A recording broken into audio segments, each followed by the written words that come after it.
میں اپنی ہی ایک مثال سے سمجھا دیتا ہوں۔ 1998 میں ایک وقت ایسا برا تھا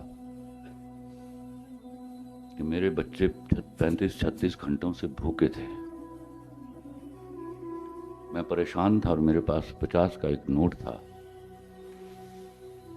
اور تاش میں گیم ہوتی ہے بینک، کچھ لوگ جو کھیلتے ہوں گے وہ جانتے ہوں گے، وہ پیسوں پر کھیلی جاتی ہے۔ وہ میں نے نئی نئی سیکھی تھی۔ پریشانی کا وہ عالم تھا کہ آپ سوچ نہیں سکتے۔ پریشانی اس لیے تھی کہ میں نے کہیں ٹی وی پر بیٹھ کے جملہ بولا تھا کہ میں دنیا کا دیانتدار ترین آدمی ہوں، لیکن میں بھوک ہتھیلی پہ رکھ کے اپنے بچوں کے سامنے کھڑا نہیں ہو سکتا۔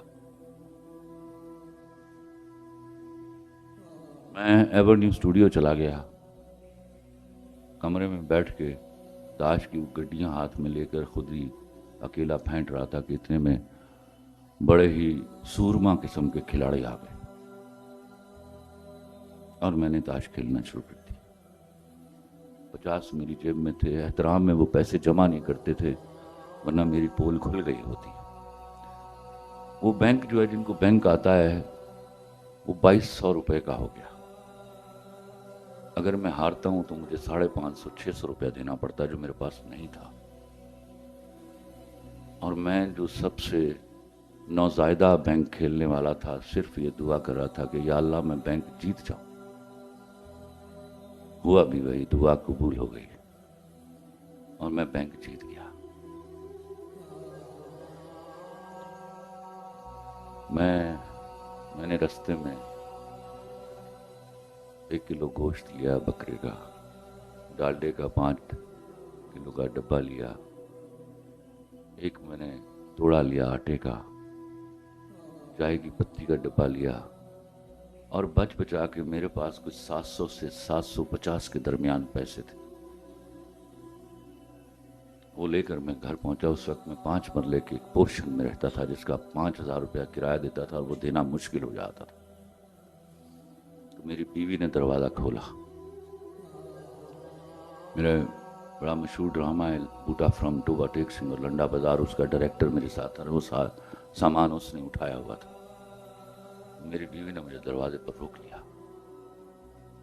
کہتی کہاں سے لائے ہو یہ پیسے؟ میں ڈر گیا۔ میں نے کہا زندگی میں ایک حرام معاف کر دے۔ اس نے کہا نہیں خلیل الرحمن قمر،